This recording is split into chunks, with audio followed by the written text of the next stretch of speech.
Texto sentido. Porque los discursos necesitan leerse entre líneas.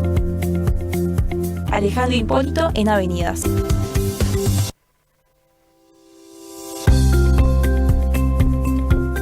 Un minuto pasó de la hora 18, continuamos con la programación habitual de En Avenidas y como es habitual, los días martes a las 18 horas y más, cuando me lo anticipa la cortina que tengo de fondo, estamos en comunicación telefónica con Alejandro Hipólito para una nueva edición de su columna semanal Texto Sentido. ¿Qué tal, Alejandro? ¿Cómo estás? Bien, ¿cómo les va a ustedes? ¿Cómo anda todo por ahí? Muy bien, ahora nos volvemos a reencontrar los tres. Sí, ahora está el equipo completo, Ah, ya es otra cosa. Sí, se extrañaba. Muy bien, perfecto. Bueno, Alejandro, no te voy a robar mucho tiempo, pero te comunico. Un poco ya me contaste, ¿no? Pero para la audiencia, ¿qué has preparado para el día de hoy? Volvemos a revisar algunas cuestiones que tienen que ver con la construcción, no solo con esta cuestión de colonizar subjetividades, sino con la construcción de la realidad a través del discurso, ¿no? Porque es algo que hace ruido en líneas generales cuando uno se pone a investigar qué cosas se sostienen con valor de verdad o qué conceptos habitan la subjetividad de algunas personas que puestas frente a digamos, al desafío de explicar la realidad, dan explicaciones que no tienen correlato con sus vivencias, ¿no? Sino con una construcción que es ajena. Es como que hay un espejismo permanente que se elabora con palabras. Y entonces, bueno, era una especie como de invitación a revisar la nomenclatura hoy de algunas cuestiones que, dichas todas juntas, parecen conformar una especie de panorama de catastro de lo que es el nivel conceptual sobre algunos colectivos, algunos individuos y algunas situaciones. Es revisar los conceptos con que se adjetivan algunas cosas, ¿no? Entonces, bueno, la invitación era eso, a poner todo junto sobre la mesa algunas de estos conceptos, de esta conceptualización. Muy bien, perfecto. Bueno, un poco me adelantaste también hoy lo que tenía que ver con las diferentes cuestiones que se van poniendo en agenda de la mano con esto, ¿no? Exactamente, cómo una agenda privada se transforma en agenda pública o en opinión pública. Y cómo se toma prestado un discurso, ¿no?, de tan repetido. Ahí tendríamos que volver otra vez a revisar las cuestiones de la espiral del silencio o teorías que tienen que ver con este acuerdo que hay con algunos discursos hegemónicos por no desentonar, ¿no? Por más que no estemos demasiado convencidos de lo que estamos diciendo en algunos casos, con tal de no desentonar con la mayoría, y es porque el sujeto se supone hoy que tiene una noción de lo que la mayoría está pensando, le hacen creer que la mayoría está pensando, y entonces repite para no quedar por fuera, ¿no?, para no ser parte de una minoría que desentona. Esta era una conceptualización de Elizabeth Newman, que es la creadora, digamos, de esta teoría de la espiral del silencio.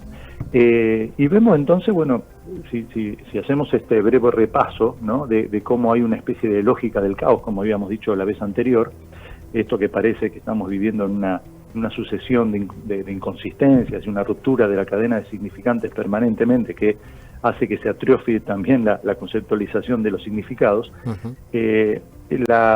Vemos que hay una especie de aporofobia como discurso hegemónico, ¿no? Un odio al pobre, una fobia al pobre, esta cuestión de esconder aquello que desentona, que no nos gusta, y se combate por exterminio, no por mejorar las condiciones, ¿no? Entonces hay como un discurso de aporofobia muy presente, y se habla incluso de la moda de la pobreza, ¿no? Hoy escuchaba en un medio, por ejemplo, que alguien decía por ahí, autopercibido periodista también, detrás de un escritorio y con el elegante traje, decía que se ha puesto de moda revisar la basura, por ejemplo, ¿no? Qué moda extraña, ¿no? ¿Quién quisiera sumarse a esa moda? Se puso de moda revisar la basura. Esto en consonancia con esta idea de multar, ¿no?, a aquellos que están en situación de indigencia y aplicarles una multa de 900.000 pesos por buscar en la basura. Es una locura por donde uno lo vea, pero bueno, esto tiene alguna pregnancia en algún sector que lo ve con buenos ojos este tipo de medidas totalmente disociadas de la realidad. Otro decía por ahí que hay gente a la que le gusta vivir en la calle y volvemos a Garra. Claro, claro, claro. Alguno dijo algún tiempo atrás, hace algunos años atrás, que había quienes le pagaban, ¿no? Para vivir en la calle, como si fuera un trabajo. Bueno, ahora no, ya es directamente por gusto. Hay gente que le gusta vivir, en vez de estar cómodamente en una casa, en una pieza, en una cama, prefiere dormir sobre un cartón. Después, todo esto me llevó a una serie, ¿no? De ir encadenando y recordando así, a grosso modo, diferentes cuestiones que se van escuchando por estos días. Lo escuché a Trump también decir que todos los inmigrantes son delincuentes, por ejemplo. De esa manera también, ¿no? Tenemos un correlato acá local, sí, en donde los científicos, los docentes universitarios, los médicos, son todos ñoquis, por ejemplo. Esa adjetivación veloz, ¿no? Uh-huh. Los derechos humanos se han transformado en un curro, la equidad social es una aberración, pero los evasores son héroes, y el Congreso es golpista. Tomar deuda no es tomar deuda, sino es un sinceramiento. El egoísmo es una virtud. El esclavo moderno ya no es esclavo, sino emprendedor. Buscar comida en la basura es un delito, y la multa para un indigente digamos, una obra de jerarquía divina. Los cadáveres no están en las calles, y entonces por eso quiere decir que todos vivimos bien, ¿no? Alguien dijo por ahí en una cena que si no se llegara a fin de mes estaríamos pateando cadáveres por la calle. Bueno, sucede que los cadáveres sí están, lo que pasa es que son retirados, ¿no? Ya han muerto muchísimas personas, decenas de personas en situación de calle, lo que pasa es que prolijamente los retiran para que no afeen la vista de quienes de la ciudadanía de bien. Y hay una especie de tropilla de embellecedores urbanos, ¿no? O hay muchos otros que están muriendo en sus casas, sin comida, o sin atención, o sin remedios oncológicos. Entonces, el tema no es lo que sucede. Acá vemos una ruptura entre el hecho y el discurso sobre el hecho, la mirada, el encuadre. Y todo eso va generando un estado de caos, como decíamos, una lógica del caos, que nos presenta un mundo totalmente diferente al que realmente estamos viviendo. Y eso nos lleva a cierta, digamos, lógica de presentación de las noticias de hace unos años atrás, también bajo las mismas circunstancias. Por ejemplo, se hablaba del diario La Nación, desayuno, por ejemplo, les leo algunos titulares, después de ustedes preguntarán. Desayuno, sí o no, pros y contras de la primera comida del día. Otro titular de La Nación, ¿cuánto tiempo después de vencido se puede comer un alimento? Clarín decía, crece la moda de alquilar con otras familias para gastar menos y compartir el verano. O vivir en 30 metros cuadrados, una tendencia que crece entre los porteños. Otro decía, Clarín también, vacaciones para tu cabeza, cómo tener una escapada mental, ¿no? Como no te podés ir a ningún lado, imagínate que estás de vacaciones. Volver al ventilador, el mejor aliado para combatir al calor. Otro, vacaciones, descansar y aburrirse también es muy sano. La verdad que parece la revista Barcelona, ¿no? Sí. Y una última que está bastante interesante, bueno, una que decía cierre de fábricas en el país, mejora la calidad del aire, está buenísima. Y insólito, hallaron el método más increíble para adelgazar, comer tierra. Todo esto es cierto, todo esto que parece una burla, que lo es, obviamente lo es, son titulares que fueron ganando espacio y que van generando un estado como de disputa, ¿no? Entre aquello que me está pasando y los que los medios dicen que me está pasando. Digamos que yo me quedo sin trabajo, pero de alguna manera estoy purificando, ayudando a mejorar el ambiente. Porque la fábrica que cerró y que a mí me contenía como trabajador, ahora ya no contamina el aire, por decir algo, ¿no? Bueno, frente a esto hay que hacer como un pedido al calecitero, que frene la calecita, bajarse y tomar un poco de aire porque es mucho. Ni hablar. Bueno, esto que mencionabas, vender situaciones tristes, digamos, como una moda. Digo, bueno, está de moda, vamos a alquilar con otra familia para poder vacacionar. Digo, es realmente insólito. Exacto. La palabra moda, la palabra tendencia, la palabra placer, gusto, se le aplican a situaciones negativas. Una adjetivación positiva que parece que la mejora.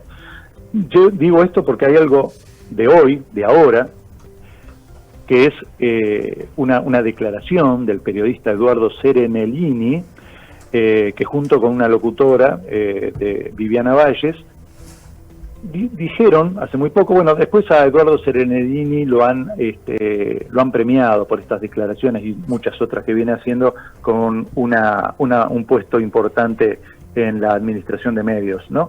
Pero en principio, ¿qué fue lo que hizo? Bueno, dice que no hay que sentir vergüenza del ajuste que uno tiene que hacer, que algunas familias han tenido, por ejemplo, que no irse de vacaciones, otros, por ejemplo, no han podido cambiar la camioneta, y otros por ahí tienen que comer una sola vez por día. No, lo puso en el mismo plano, o darle de baja, por ejemplo, al cable, o darle de baja alguna plataforma. Y otros comerán una vez por día. Bueno, esto no hay que darnos vergüenza, dice, cada uno ajusta por donde puede. Y siguieron como si nada, ¿no? Pone en el mismo plano no cambiar el auto que no comer. Es tremendo. Y lo dice desde un medio frente a una absoluta irresponsabilidad de insensibilidad. Hay como una militancia de la barbarie, ¿no? Hay una especie de lógica de la ausencia de empatía y una deshumanización en el discurso que es realmente terrible. Es esto de lo que hablaba Teun Van Dijk en la prensa española, por ejemplo, cuando sembraba de odio hacia el enemigo de los titulares la prensa, deshumanizando, ¿no?, a las personas y tomando una distancia con la realidad que es abrumadora. Una cosa es que sea la excepción, pero el tema es que se está convirtiendo en la regla, y eso es lo tremendo. Sí, bueno, estos ejemplos que mencionabas quizás son los más evidentes, ¿no?, de deshumanizar, pero después también, si uno se va fijando en los términos en que se habla muchas veces, también es lo mismo, digo, que el presidente diga que la aprobación de las leyes en esa sesión tan conflictuosa, esa aprobación que indica un riesgo no sé qué para el PBI y demás. La realidad es que habla siempre de números y no se contempla qué cantidad de números beneficiarían tanto a personas, digo. Eso es central lo que acabas de decir. Incluso hoy en una radio alguien mencionaba algo medianamente similar, porque estamos poniendo en la misma balanza en un platillo una planilla de Excel y en la otra la población, ¿no? Uh-huh. Una cosa que ver de qué manera es el 0,03, el 0,02, y atrás de cada numerito hay decenas de miles de personas. Esto que vos decías tiene que ver con que alguien en la radio dijo, bueno, esta cuestión de la emergencia en discapacidad y del aumento de los jubilados, que son 2 kilos de carne, se pagarían con el 0,03 del presupuesto. Pero alguien dijo también, quizás no lo tengamos que poner en esos términos, porque aunque fuera el 2% o el 3%, estamos hablando de personas. No importa, si parece que nosotros también tenemos la agenda impuesta de cuánto representa, que no moleste mucho al gasto fiscal, hablar de gente como gasto. Claro. Y es esto que vos decís, estamos nosotros también hablando de números y corriéndonos de que estamos hablando de personas, siempre estamos hablando de gente. Si las medidas de gobierno son solamente para el número y para el Excel, cualquier medida, ¿no? Una empresa, digamos, una empresa ¿qué hace cuando tiene problemas? ¿Por dónde ajusta? Y despide gente. Entonces deja 1000 personas en la calle, pero le cierran los números. O sea, la empresa mejoró, pero la situación social no. Entonces, si vamos a mirar el mundo en términos matemáticos, podemos tener números muy redonditos, con ceros muy perfectos, con comas bien ubicadas, y miles y miles y miles de personas en la calle pasándola muy mal. El discurso, digamos, hegemónico, lo que está tratando es de suavizar, de anestesiar la subjetividad de las personas para no generar o contener de alguna forma e incluso convencer de que los males son culpa nuestra, ¿no? Que si uno pierde en algo es por la propia culpa, en una lógica muy de estos tiempos también de que todo es tan individual que los fracasos son culpa nuestra también, ¿no? O las cosas que suceden más allá de nuestra voluntad también son culpa nuestra. Todo absolutamente es discursivo. Todo esto que nos provoca un estado como de shock o de estar siempre atónitos frente a lo que sucede, es porque hay un cortocircuito entre la realidad y el discurso. El tema es cuando ese chispa no se percibe. Cuando no se percibe eso hay un problema. Todavía estamos en términos de poder descubrirlo. Tenemos hoy este fenómeno tan particular de que un video del fondo del mar del CONICET ha tenido una gran cantidad de personas mirando, ¿no? Y esto también rompe con una lógica de que hay como una tendencia hacia la tontería, hacia la superficialidad y hacia la estupidez y que el CONICET no sirve para nada. Bueno, hay un hecho contundente en este tiempo, es que la enorme cantidad de visualizaciones que tuvo esto es, primero, que nos da la buena noticia de que hay mucha gente que cree que la ciencia es un contenido válido, que el saber todavía ocupa un lugar interesante. Lo segundo es ver de qué manera tenemos que correr también nuestra agenda de creer que aquello que nos muestran también es verdad para nosotros, que la mayoría de la juventud se volcó a tal cosa, que la mayoría de la gente piensa tal otra. No sé si es así, o que los contenidos mayoritariamente que van por el sendero de la tontería y del pasatismo se hace eso porque eso es lo que tiene éxito o es tendencia. Bueno, parece que no es tan así. Lo que pasa es que cuando hay una oferta válida, la gente también la consume, la está esperando. Lo malo es no hacerla pensando que no hay público. Bueno, claro. Este video del CONICET nos ha convencido de lo contrario. Y esperemos que también visibilice, y creo que lo ha hecho por los comentarios que ha cosechado, la importancia que tiene la ciencia, que parece estúpido, pero hay que volver a explicarlo, ¿no? La ciencia, la tecnología, la educación y la formación. Bien, yo te quería preguntar, Hipólito, a ver qué opinabas vos, porque hoy mencionabas este discurso hegemónico en el que te ponen como tendencia, como moda, algo que en realidad es preocupantísimo. Hace un tiempo me acuerdo que estuve viendo en redes que muchos influencers, digamos, estaban poniendo como de moda, como que estaba buenísimo, no revocar las paredes de la casa, por ejemplo. Tener, o sea, como una cuestión estética, como algo deseable, como que queda lindo a la vista. En vez de tener, no sé, mesas de luz, usar cajones de fruta. Y son situaciones que por ahí después sale la contraparte que vive eso porque no le queda otra a decir, che, pero igual esto no está tan bueno al final.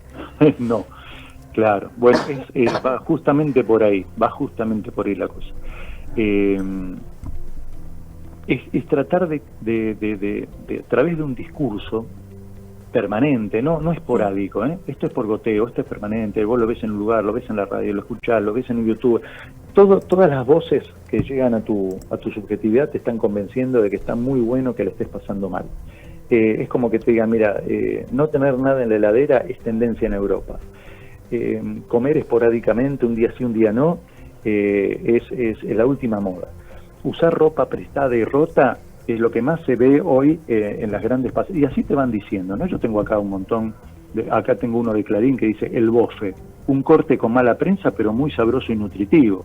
O sea, vos vas a hacer una milanesa de bofe, que es lo que se le daba al gato para que coma, ¿no? Esto ni siquiera lo comían las personas, dicen, dame un kilo de bofe para el gato.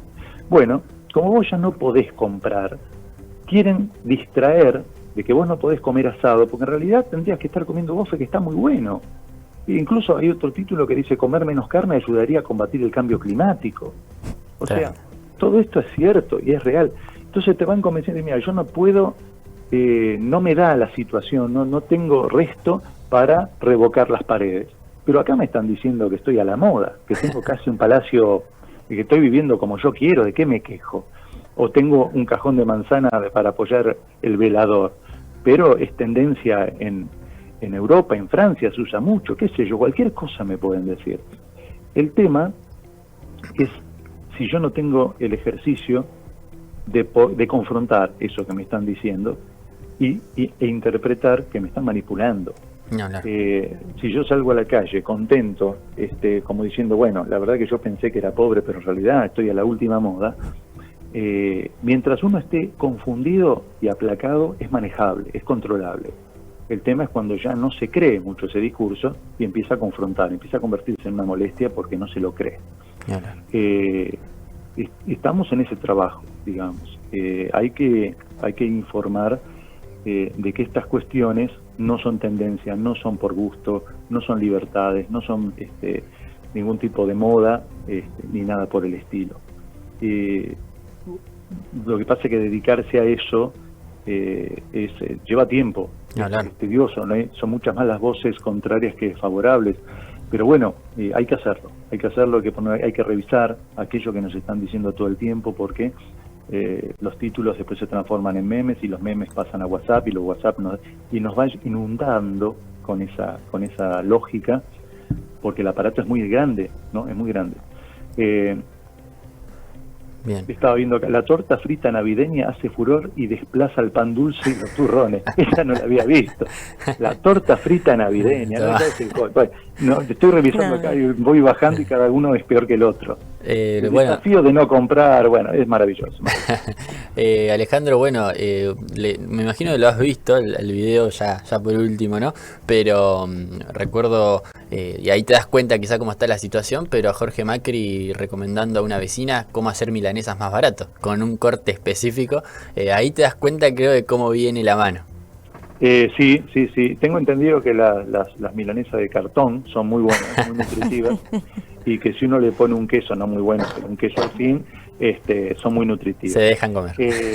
Bueno, tengan en cuenta ustedes que también hay ciertas plataformas que lo habíamos dicho ya, ¿no? El nuevo Paca Paca y demás, que recomiendan a los niños, por ejemplo, no estudiar. Sí. Esas son otras recomendaciones. Así como alguien recomendó en algún momento tomar cloro, bueno, esto es lo mismo. Cualquiera puede decir cualquier cosa frente a un micrófono. El tema es que eso va generando una conciencia, va generando una forma de ver el mundo. Cuando a alguien le dicen, por ejemplo, acá desde Clarín, 10 años en el mismo trabajo puede ser un fracaso personal, en realidad lo están preparando para que lo echen, sí, y que te echen de un lugar sin indemnización, sin justificación, nada, lo veas vos como una oportunidad de crecimiento porque te han dicho que sos un emprendedor y bla, bla, bla. Hola. Te van preparando discursivamente para lo que viene, para la ausencia, para la manipulación, para la ausencia de derechos, ¿no? Cuando vos te dicen que reclamar derechos es convertirte no sé en qué monstruo, entonces lo vas a pensar 2 veces antes de reclamar algo. En algún momento, decir por ahí que el trabajador le compra dinero a su empleador. ¿No? Son cosas tan absurdas que llaman como que te quedás regulando y se escuché bien, y en realidad sí, dicen abiertamente y se sigue hablando como si nada, y esto es permanente. Insisto, no es la excepción, es la regla. Cuando todo hace este mismo ruido, volvemos a esta cuestión de me ponen un micrófono y me preguntan algo, y para no desentonar voy a terminar acordando con la voz que me trata de controlar. Y ahí cierra el círculo perfectamente. Tratemos de romper entonces ese círculo que no es para nada peligroso. Muy bien. Alejandro, muchísimas gracias por esta nueva edición de tu columna semanal. A ustedes por el espacio, todo lo mejor para lo que queda de la semana, y bueno, volveremos a encontrarnos en unos 7 días. Muy bien. Alejandro Hipólito pasó por el aire de En Avenidas con su columna semanal Texto Sentido. Así que bueno, nos ha dejado un par de tips quizás para no gastar, ¿no? El riesgo de gastar, ¿no? Así que no nos podemos quejar. Si después nos llegamos a fin de mes, claro, si no comemos tanta carne, bueno, ¿qué se le va a hacer? Los datos ahí los tenemos, las recomendaciones. Los pro tips. Claro, los pro tips los tenemos allí, pero bueno, muy linda edición de su columna Texto Sentido. Nosotros